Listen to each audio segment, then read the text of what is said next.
गौर से सुनिए दोस्तों, क्या आपने कभी खुद से यह सवाल किया है, जब सब कुछ हमारे पास है फिर भी हमारा मन इतना बेचैन क्यों है?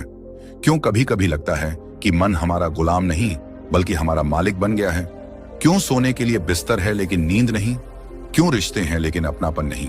और क्यों हर तरफ भीड़ है फिर भी हम अंदर से अकेले हैं? कभी रुककर सोचा है कि ये जो मन है ये चलता क्यों रहता है, थमता क्यों नहीं? कभी सुकून से बैठना चाहो तो मन खुद सवाल बनकर खड़ा हो जाता है। कल क्या होगा? अगर वैसा ना हुआ तो? अगर उसने ऐसा कह दिया तो? मन बस दौड़ता रहता है, बिना दिशा के, बिना विश्राम के। आज की इस वीडियो में हम किसी कहानी की बात नहीं करेंगे। आज हम उस सबसे बड़े सवाल को पकड़ेंगे जिससे हर इंसान जूझ रहा है। जब मन शांत ना हो तो क्या करें?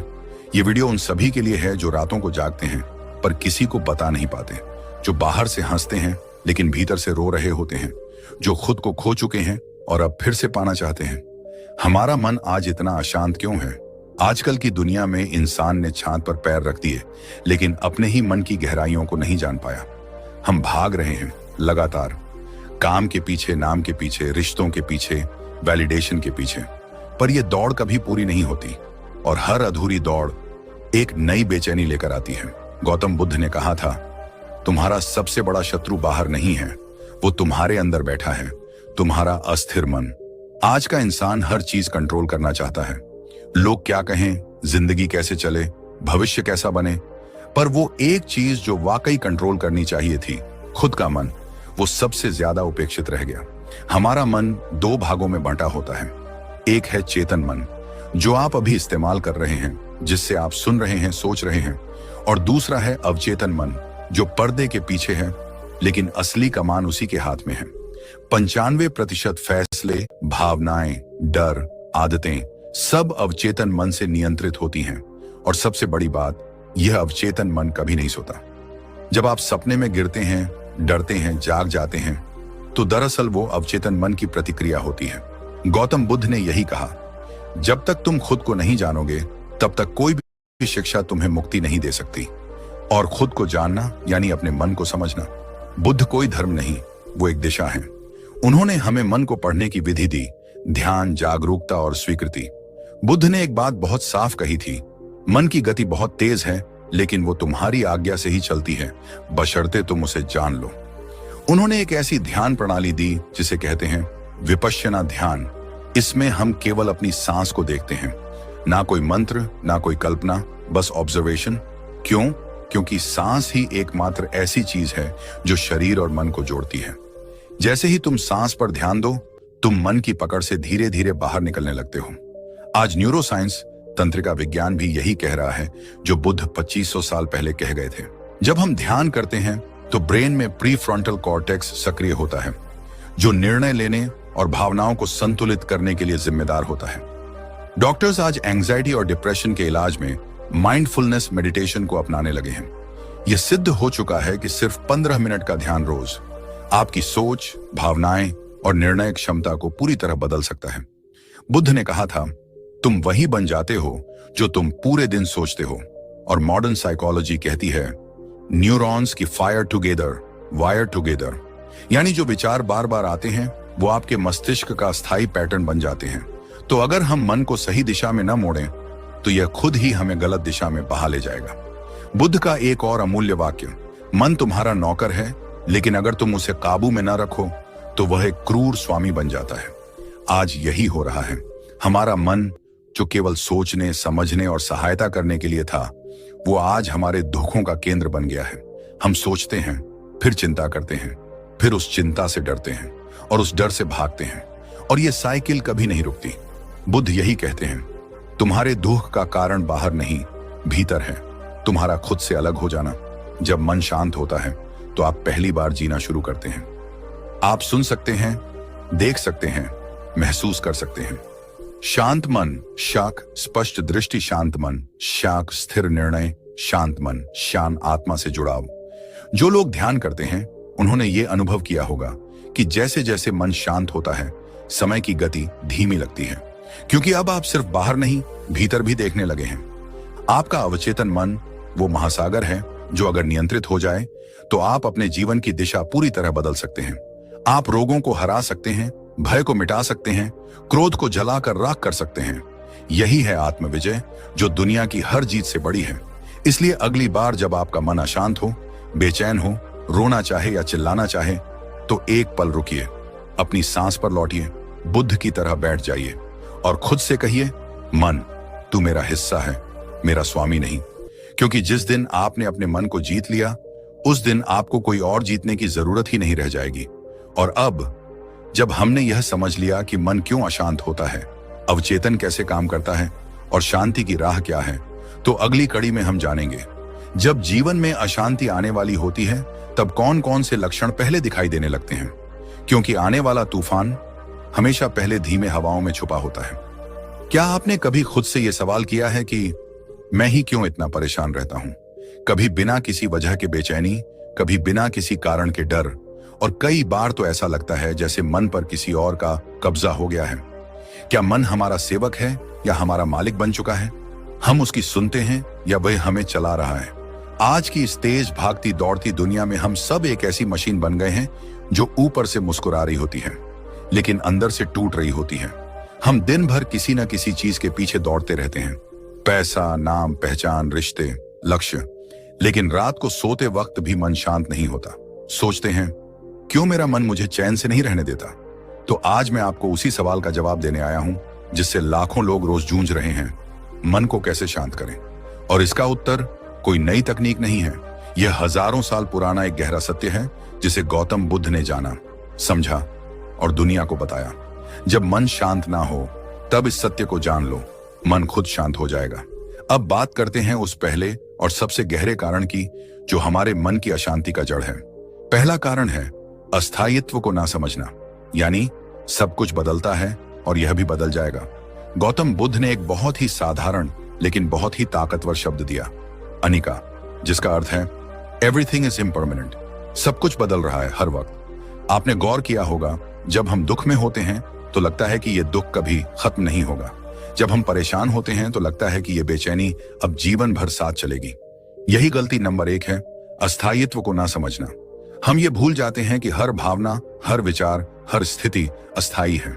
गौतम बुद्ध ने कहा था, जो भी कुछ उत्पन्न होता है वह नष्ट होता है।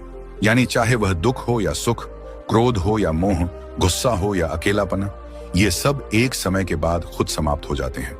लेकिन हम अपने मन को ये बात समझाते ही नहीं, बल्कि हम उन्हें पकड़कर बैठ जाते हैं। दुख आया, हम उससे चिपक गए। क्रोध आया, हमने उसे पोषित किया। डर आया, हमने उसे सच्चाई मान लिया। और यहीं से शुरू होता है मन की अशांति का खेल। हम बदलते जीवन को स्थायी मान बैठते हैं, लेकिन सच्चाई ये है कि आपके भीतर जो बेचैनी है वह आज है, कल नहीं रहेगी। आपका दुख आज भारी लग रहा है, लेकिन एक समय आएगा जब वो हल्का लगेगा। यही जीवन का नियम है और यही बुद्ध का पहला बोध है। अब जरा मनोविज्ञान की तरफ देखें। हमारा मस्तिष्क एक ऐसी मशीन है जिसे बचाने के लिए डरना सिखाया गया है, लेकिन जब हम हर तकलीफ को स्थायी मान लेते हैं तो दिमाग उसमें फंस जाता है। हर बार एक ही सोच, बार बार वही विचार, और इसी का नाम है ओवरथिंकिंग। यह कोई बीमारी नहीं है, यह अस्थायित्व को न समझने का परिणाम है। जब भी मन व्याकुल हो तो खुद से बस एक बात कहिए, यह भी बीत जाएगा। Repeat it, believe it, absorb it. आज जो लोग डिप्रेशन, एंजाइटी, मानसिक थकान से जूझ रहे हैं, उनमें से अधिकतर लोग इस नंबर 1 गलती को करते हैं। वे अपने वर्तमान दुख को जीवन की सच्चाई मान लेते हैं। लेकिन आप अगर आज इस वीडियो को देख रहे हैं तो मैं आपसे हाथ जोड़कर कहता हूं, इस सत्य को जान लो, कुछ भी स्थायी नहीं है। जब आप इस गहराई को समझते हैं तो आप खुद से बाहर निकलते हैं। आप अपने विचारों के ऊपर खड़े हो जाते हैं। आप जानते हैं कि ये विचार भी बदलेंगे, ये भावना भी बदल जाएगी। बुद्ध ने ध्यान की विधि में सबसे पहले यही सिखाया, ऑब्जर्व बट डोंट अटैच। यानी अपने मन के विचारों को देखो लेकिन उन पर विश्वास मत करो। मन कहेगा तू हार गया, आप कहिए यह भावना स्थायी नहीं है। यहीं से शुरू होती है मन की विजय। अब एक छोटा सा अभ्यास, जब भी मन में अशांति हो अपनी सांसों को देखिए। हर सांस आती है, हर सांस जाती है। कभी आपने इस पर ध्यान दिया? सांस लेना भी अस्थायी है, हर क्षण आप बदल रहे हैं। अगर जीवन में कुछ भी स्थायी नहीं है तो फिर हम दुख को क्यों स्थायी माने? यही तो बुद्ध का संदेश है। हर चीज बदलती है, इसीलिए शांति संभव है। अब सवाल उठता है, जब हम इस अस्थायित्व को समझ लेते हैं तो हमें क्या मिलता है? आपका मन हल्का होता है, मन की रफ्तार धीमी होती है, आप स्थितियों से ऊपर उठने लगते हैं। अब चीजें आपको नियंत्रित नहीं करती, आप उन्हें देख सकते हैं, समझ सकते हैं और उन्हें जाने दे सकते हैं। बुद्ध कहते हैं, वह व्यक्ति जिसे यह ज्ञान हो गया कि कुछ भी स्थायी नहीं है, वह भीतर से आजाद हो गया। अब सोचिए, अगर यह बात आपने अपने जीवन में उतार ली तो क्या होगा? आपको कोई दुख अंदर से नहीं तोड़ेगा, आपको कोई क्रोध अपने नियंत्रण में नहीं ले पाएगा, आपका मन अब भावनाओं के थपेड़ों में बहता नहीं रहेगा, बल्कि वह गहराई में उतरकर शांति को पा सकेगा। और यही है पहला दरवाजा, मन की मुक्ति का पहला चरण। इसका अभ्यास करो, इसे समझो, इसे जियो, क्योंकि यही वो सत्य है जो हर अशांति का पहला इलाज है। अब जब अगली बार मन परेशान हो तो खुद से कहो, यह भी बीत जाएगा, यह भी बीत जाएगा, यह भी बीत जाएगा। यही वह बीज है जिससे शांति का वृक्ष उगता है। और अब अगली कड़ी में हम जानेंगे दूसरा कारण जो मन को और गहराई से बांधता है और उसे अशांत करता है। लेकिन उससे पहले इस पहले सत्य को अपने जीवन में जगह दो। अनिका, अस्थायित्व सब कुछ बदलता है। मन बदलेगा, विचार बदलेंगे और आप भी बदल सकते हैं। शांति कोई सपना नहीं है, वह एक समझ है। दूसरा उपाय, मौन का अभ्यास करो। क्या आपने कभी खुद से पूछा है कि जब सब कुछ होते हुए भी मन बेचैन क्यों रहता है? हमारे पास आज सुख सुविधा की कोई कमी नहीं है, फिर भी एक अजीब सी उलझन हमेशा हमारे भीतर चलती रहती है। दिन भर काम, बातें, शोर, नजरें मोबाइल पर टिकी रहती हैं। और जब रात होती है तो सबसे बड़ा शोर बाहर का नहीं, हमारे मन का होता है। इस वीडियो में हम बात करेंगे उस दूसरे उपाय की जो बुद्ध ने हमें सिखाया, मौन का अभ्यास। लेकिन रुकिए, यह सिर्फ चुप रहने की बात नहीं है, यह भीतर की आवाज को सुनने की कला है। यह अपने अस्तित्व को महसूस करने का रास्ता है। गौतम बुद्ध, जिनका जीवन ही शांति और आत्मज्ञान की मिसाल है, उन्होंने मौन को साधना की सबसे गहन अवस्था माना।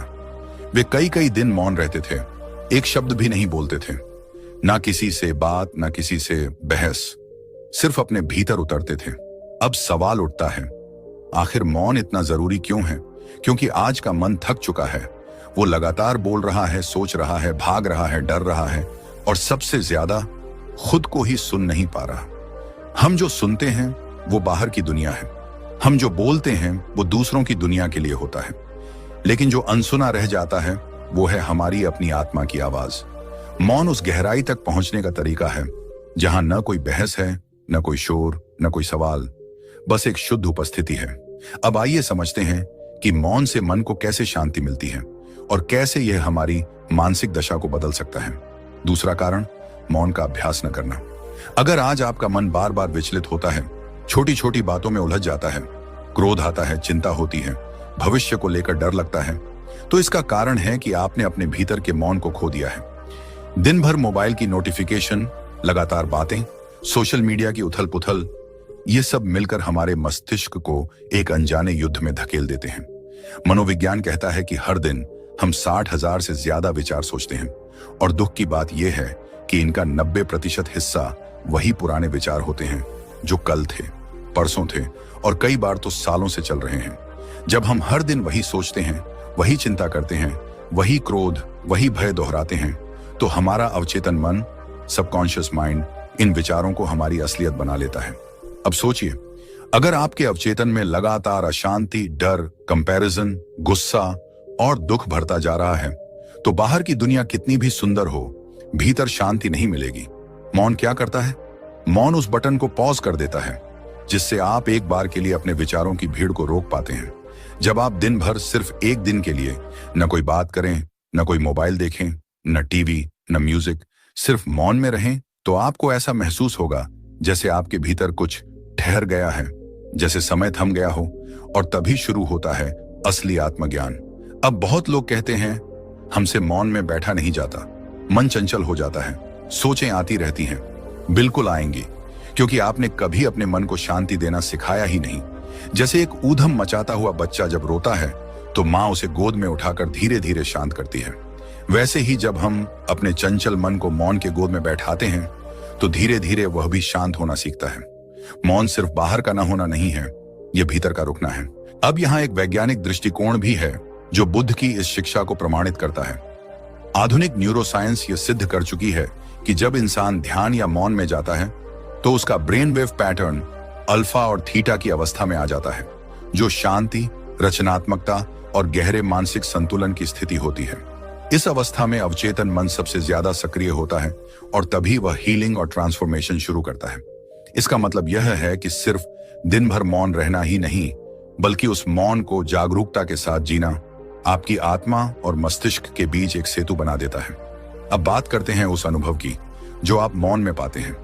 जब आप एक दिन मौन में होते हैं, शुरुआत में बेचैनी होती है, बोरियत होती है, मन बार बार बोलेगा, शरीर उठने को कहेगा। लेकिन यदि आप इस बेचैनी को पार कर लें तो आप अपने भीतर एक ऐसा नीला आकाश देखेंगे जिसमें कोई बादल नहीं होगा। उस क्षण आपको जीवन के हर सवाल का जवाब अपने भीतर मिल सकता है। बुद्ध यही कहते हैं, जो उत्तर बाहर खोज रहे हो वो तुम्हारे भीतर मौन में मौजूद हैं। आपने गौर किया होगा, जब हम किसी पहाड़ पर जाते हैं, समुद्र किनारे जाते हैं या किसी मंदिर में, वहां का शांत वातावरण हमें भीतर तक सुकून देता है। क्यों? क्योंकि वहां मौन है। लेकिन असली सवाल यह है कि क्या आप वह मौन अपने भीतर ला सकते हैं? उत्तर है हाँ। अब यह मत सोचिए कि इसके लिए आपको जंगल में जाना होगा या आश्रम में रहना होगा। नहीं, बस एक दिन तय करिए अपने लिए। एक दिन जहां आप सुबह से रात तक मोबाइल नहीं चलाएंगे, किसी से बात नहीं करेंगे, टीवी, म्यूजिक सब बंद, बस बैठेंगे अपने साथ। शुरुआत में 10 मिनट, फिर 30 मिनट, फिर एक दिन, और धीरे धीरे यह मौन आपकी ऊर्जा बन जाएगा। और उस मौन में आप जो अनुभव करेंगे वह किसी भी किताब, किसी भी प्रवचन या किसी भी वीडियो से कहीं ज्यादा गहरा होगा। मौन वह दवा है जिसे आप खुद ही बना सकते हैं, और यह दवा न सिर्फ मन को शांत करती है, बल्कि आपके आत्मविश्वास को, आपकी सोच को, आपके निर्णय को, आपके रिश्तों को और सबसे बढ़कर आपके जीवन के उद्देश्य को भी साफ कर देती है। अब जब हम बुद्ध के दूसरे उपाय को समझ चुके हैं, मौन का अभ्यास करो, तो यह जानना जरूरी है कि जब हम यह मौन साधते हैं तो इसका असर हमारी पूरी चेतना पर पड़ता है। आपका मन, जो अब तक आपका मालिक बन चुका था, वह मौन में आपका सेवक बन जाता है। आपका शरीर, जो थक चुका था, वह मौन में फिर से ऊर्जा प्राप्त करता है। और आपकी आत्मा, जो खो चुकी थी, वह मौन में फिर से गाने लगती है। अब जब अगली बार आपका मन बेचैन हो, विचारों का शोर बढ़ जाए, आपको लगे कि कोई जवाब नहीं मिल रहा, तो चुप हो जाइए, बिल्कुल शांत हो जाइए, बोलना बंद करिए, सुनना बंद करिए और उस मौन के गर्भ में उतर जाइए, क्योंकि वही है वो शांति जिसका आप वर्षों से इंतजार कर रहे हैं। दोस्तों, क्या कभी ऐसा हुआ है कि आप अपने ही मन से लड़ते रहे हो? वो लगातार कुछ ना कुछ सोचता रहा, चिंता करता रहा, पछताता रहा, डराता रहा, और आप बस कोशिश करते रहे कि वो चुप हो जाए, लेकिन वो और जोर से बोलता गया। आप अकेले नहीं हैं। आज की इस भाग दौड़ भरी जिंदगी में हर कोई इसी दौड़ में फंसा हुआ है। काम, रिश्ते, सोशल मीडिया, अपेक्षाएं और अनगिनत विचार। पर आज हम बात करेंगे उस एक सबसे महत्वपूर्ण बात की जो इस अशांति का हल बन सकती है। उसका नाम है स्वीकार करना, ना कि संघर्ष करना। यही है तीसरा उपाय, स्वीकार करो, संघर्ष नहीं। गौतम बुद्ध ने कहा था, जिससे तुम लड़ते हो वो और ताकतवर बनता है, और जिसे तुम समझते हो उसे तुम पार कर सकते हो। तो सवाल यह है कि हम किससे लड़ रहे हैं? हम अपने ही मन से लड़ रहे हैं, उस बेचैन धड़कते हुए मन से जो कभी रुकता ही नहीं। हम उसे रोकना चाहते हैं, दबाना चाहते हैं, चुप कराना चाहते हैं, और यही सबसे बड़ी गलती हो जाती है। और यही है पहली गलती, हम मन को दुश्मन समझ लेते हैं, जबकि मन दुश्मन नहीं है। वो तो बस एक बच्चा है जो डरा हुआ है, परेशान है, थका हुआ है, और जब हम उसे दबाते हैं, चुप कराते हैं, वो और जोर से चिल्लाता है। गौतम बुद्ध खुद भी इस बात को बहुत गहराई से समझते थे। वो कहते थे, यदि मन अशांत है तो उसे दबाओ मत, उसे स्वीकार करो, उसे गले लगाओ। सोचिए, अगर कोई बच्चा जोर जोर से रो रहा हो और आप उसे डांटना शुरू कर दें, तो क्या वो चुप हो जाएगा? नहीं, वो और तेज रोएगा। लेकिन अगर आप उसे बाहों में भर लें, कहें, हाँ बेटा, मुझे पता है तुम दुखी हो, मुझे पता है तुम्हें तकलीफ है, तो क्या होगा? धीरे धीरे वो शांत होने लगेगा। ठीक उसी तरह जब मन बेचैन हो तो खुद से कहिए, हाँ मेरा मन अभी शांत नहीं है, हाँ मैं थोड़ी उलझन में हूं, हाँ मैं दुखी हूं, और ये भी ठीक है। ये ठीक है कहना ही असल चाबी है। यहीं से शुरू होता है मन का शांत होना। जब आप उसे सुनना शुरू करते हैं, वो भी आपको सुनने लगता है। जब आप खुद को स्वीकार करते हैं वैसे जैसे आप हैं, बिना बदले, बिना डराए, तो वहीं से भीतर एक सुकून पैदा होता है। अब यहाँ एक और बहुत गहरा और अद्भुत विज्ञान जुड़ता है। मनोविज्ञान और अवचेतन मन का रहस्य। हमारा अवचेतन मन वो जगह है जहां हमारी सारी यादें, भावनाएं, डर, दुख, आंसू और पुराने अनुभव दबे रहते हैं।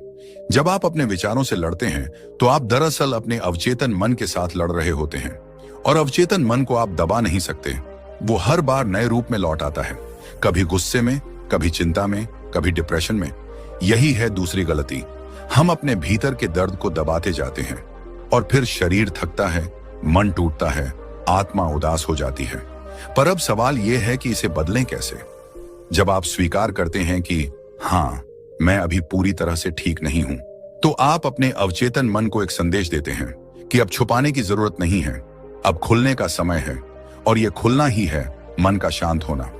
मन को चुप कराना नहीं है, उसे सुनना है। जैसे जैसे आप खुद को स्वीकार करते जाते हैं, आपकी भीतर की जंग धीरे धीरे शांत होती है। जैसे समुद्र में तूफान हो और आप उसमें संघर्ष करते रहें तो आप डूब सकते हैं, लेकिन अगर आप स्वीकार कर लें कि हाँ, तूफान है और बस तैरते रहें, तो थोड़ी ही देर में आप देखेंगे वो तूफान अपने आप शांत हो गया। स्वीकार करने से क्या होता है? बुद्ध कहते हैं, सत्य का सामना करने से शांति आती है। जब आप मन के सत्य को स्वीकार करते हैं कि वह अभी भटक रहा है, डरा हुआ है, तो आप उसे बदलने की ताकत जुटा पाते हैं। और यही है तीसरी गलती। हम बदलने से पहले स्वीकार नहीं करते। अगर आप किसी चीज को बदलना चाहते हैं तो पहले उसे स्वीकार करना ही पड़ेगा। मनोवैज्ञानिक भी यही कहते हैं, acceptance is the first step to transformation. यानी किसी भी बदलाव की शुरुआत स्वीकार करने से होती है। अब सवाल यह भी है कि क्या हम सिर्फ स्वीकार करके ही शांत हो सकते हैं? तो इसका उत्तर है हाँ, शुरुआत में केवल इतना ही काफी है। अगर आप रोज केवल 5 मिनट के लिए भी अपने मन से कहें, मैं तुम्हारी बातें सुन रहा हूं, तुम जैसे हो वैसे हो और मैं तुम्हें बदलना नहीं चाहता, तो आपको आश्चर्य होगा कि कितनी तेजी से आपका मन खुद ब खुद शांत होने लगेगा। गौतम बुद्ध ने ध्यान की शुरुआत भी स्वीकार से की थी। उन्होंने जीवन की सच्चाइयों को स्वीकारा कि जीवन में दुख है, पीड़ा है, अस्थिरता है, और वहीं से उन्होंने भीतर की खोज शुरू की। अगर आप भी ये चाहते हैं कि मन आपका सेवक बने, मालिक नहीं, तो पहले उसे अपनाइए, स्वीकार कीजिए, गले लगाइए। उससे कहिए, मैं जानता हूं तू परेशान है, लेकिन मैं तेरे साथ हूं। मन शांत करना कोई युद्ध नहीं है, ये एक प्रेमपूर्ण संवाद है, और इस संवाद की शुरुआत स्वीकार से होती है। अब जब हम ये समझ चुके हैं कि मन को दबाने की नहीं, समझने की जरूरत है, तो अगले भाग में हम जानेंगे कि जब ये बेचैन मन बार बार वही पुराने डर, पछतावे और चिंता के विचार लाता है, तो उस चक्र को कैसे रोका जाए। वो क्या है जो इस मन को बार बार भूत और भविष्य में ले जाता है, और हम कैसे उसे वर्तमान में टिकाना सीखें। क्या आपने कभी खुद से यह सवाल पूछा है कि जब मैं सब कुछ ठीक कर रहा हूं, फिर भी मन क्यों बेचैन रहता है? क्यों मन बिना वजह घबराता है, डरता है, थकता है? और कभी कभी तो ऐसा लगता है जैसे मन ही हमारा दुश्मन बन गया है। आप ऑफिस में हैं, घर में हैं या किसी रिश्ते में, हर जगह एक बात समान है, हमारा मन शांति नहीं पकड़ता। ये हर समय भागता रहता है, सोचता रहता है, डरता रहता है। ये हमें आराम से जीने नहीं देता, और इसी भागते हुए मन की वजह से आज करोड़ों लोग डिप्रेशन का शिकार हो चुके हैं। लोग बाहरी शोर को तो बंद कर देते हैं, लेकिन अंदर के शोर को कैसे बंद करें ये नहीं जानते। इंसान ने चांद पर कदम रख दिया, मगर अपने ही मन में उतरना नहीं सीखा। लेकिन आज हम आपको एक ऐसी बात बताएंगे जो सिर्फ आपकी जानकारी नहीं बदलेगी, बल्कि आपका पूरा जीवन बदल सकती है। ये उपाय है चौथा उपाय, ध्यान, मेडिटेशन, विशेष रूप से विपश्यना। गौतम बुद्ध कहते हैं, मन को समझना है तो उसे शांत देखो, भागते हुए नहीं। अब जरा रुकिए और सोचिए, जब कोई नदी बहुत तेज बहती है तो क्या आप उसके तल को देख सकते हैं? नहीं ना। मगर जब पानी शांत हो जाता है तब नीचे की हर चीज साफ दिखाई देती है। ठीक वैसे ही जब आपका मन शांत होगा तभी आप अपने विचारों को, भावनाओं को और अपने असली स्वरूप को समझ पाएंगे। और यही शांति आती है ध्यान से, यानी विपश्यना से। विपश्यना मतलब चीजों को वैसे देखना जैसे वो हैं, न कि जैसे आप उन्हें देखना चाहते हैं। जब आप हर दिन सिर्फ 10 से 15 मिनट ध्यान करते हैं, अपनी सांसों को बस महसूस करते हैं, तो धीरे धीरे मन के भीतर छुपी सारी गंदगी ऊपर आने लगती है। डर, चिंता, गुस्सा, ईर्ष्या, सब कुछ। और आप उन्हें दबाते नहीं, बस देखते हैं। और यही देखना, यही अवेयरनेस ही धीरे धीरे उन्हें मिटा देता है। ध्यान करना कोई कठिन प्रक्रिया नहीं है। आपको किसी गुफा में बैठने की जरूरत नहीं। बस आंखें बंद कीजिए, पीठ सीधी रखें और सांसों पर ध्यान दें। बस इतना ही। सांस आ रही है, जा रही है, कोई सोच आए तो आने दीजिए, बस उन्हें पकड़िए मत। वो बादल की तरह आएंगे और चले जाएंगे। यहां एक खास बात समझिए, जैसे हम दिन भर शरीर को गंदा करते हैं और नहाकर उसे साफ करते हैं, वैसे ही हमारा मन भी दिन भर चिंता, लालच, कंपैरिजन और दुखों से गंदा होता है। ध्यान उस मन की सफाई है। मनोविज्ञान कहता है कि मनुष्य का 95% जीवन उसके अवचेतन मन से चलता है। यानी आप जो सोचते हैं, जो निर्णय लेते हैं, वो सिर्फ 5% सच होते हैं। बाकी 25% तो आपके बचपन के अनुभव, डर और भावनाओं का संग्रह होता है, जिसे आपने कभी ठीक से देखा ही नहीं। ध्यान आपको अवचेतन मन तक ले जाता है, आपको वो सब दिखाता है जो अब तक छुपा हुआ था। जब आप ध्यान करते हैं तो आपका दिमाग अल्फा वेव्स में चला जाता है। ये वही अवस्था है जब आप गहरे विश्राम में होते हैं, लेकिन पूरी तरह जागरूक होते हैं। इस अवस्था में आपकी लर्निंग एबिलिटी बढ़ती है, आपकी क्रिएटिविटी बढ़ती है और डिसीजन मेकिंग पावर भी बहुत तेज हो जाती है। आपको जानकर हैरानी होगी कि NSA, गूगल और कई बड़ी कंपनियों में आज ध्यान को प्रोडक्टिविटी और मेंटल स्ट्रेंथ बढ़ाने के लिए जरूरी मान लिया गया है। मगर गौतम बुद्ध ने हजारों साल पहले ही ये बात जान ली थी। बुद्ध के अनुसार ध्यान का अभ्यास सिर्फ मन को शांत नहीं करता, बल्कि आपके भीतर छुपी साक्षी भाव को जागृत करता है। यानी आप परिस्थितियों में उलझते नहीं, उन्हें बस देखते हैं, जैसे कोई दर्शक देखता है। और जैसे जैसे आप इस अभ्यास को रोज करते हैं, आप अपने मन के मालिक बन जाते हैं। मन अब आपको नहीं चलाता, आप मन को चलाते हैं। और जब मन आपके नियंत्रण में आ जाता है तो जीवन का हर क्षेत्र बदलने लगता है। आपकी नींद बेहतर होती है, रिश्ते मजबूत होते हैं, आत्मविश्वास बढ़ता है और सबसे बड़ी बात, आप भीतर से शांति महसूस करने लगते हैं, जो दुनिया की कोई चीज नहीं दे सकती। अब आप खुद सोचिए, जब ये चौथा उपाय ध्यान इतना प्रभावशाली है, तो क्यों ना आज से ही इसकी शुरुआत की जाए। सिर्फ 10 मिनट रोज। मन अगर शांत ना हो तो अपनी सांस को महसूस कीजिए। शांति बाहर नहीं है, वो भीतर है। और ध्यान वो रास्ता है जो आपको वहां तक ले जाता है। और याद रखिए, ये उपाय चौथे नंबर की उस बहुत बड़ी गलती का समाधान है जो आज की दुनिया में लगभग हर व्यक्ति करता है, ध्यान न करना। हम हर चीज के लिए समय निकालते हैं, फोन, टीवी, इंस्टाग्राम, लेकिन अपने मन की सफाई के लिए नहीं। इसलिए अगर आप इस गलती से बचना चाहते हैं तो आज से ही ध्यान की शुरुआत कीजिए। तो साथियों, अगर आज की इस बातचीत ने आपके मन के भीतर कुछ हलचल मचाई हो, अगर आपको लगा हो कि हाँ, अब समय आ गया है मन की सफाई का, और अगर इस वीडियो को देखकर आपके भीतर थोड़ी भी शांति, समझ या प्रेरणा आई हो, तो अब सिर्फ सुनने तक सीमित मत रहिए। आज से ही ध्यान की शुरुआत कीजिए। शुरुआत छोटी हो सकती है, लेकिन उसका असर आपकी पूरी जिंदगी पर पड़ेगा। 10 मिनट सिर्फ अपनी सांसों पर ध्यान दीजिए और देखिए कैसे आपका मन, जो अब तक आपका मालिक बन बैठा था, अब आपका सबसे अच्छा सेवक बन जाएगा। और यदि आप ऐसे ही गहरे, सच्चे और जीवन को बदल देने वाले विषयों पर वीडियो देखना चाहते हैं, तो आप हमारे YouTube चैनल को अभी सब्सक्राइब करें।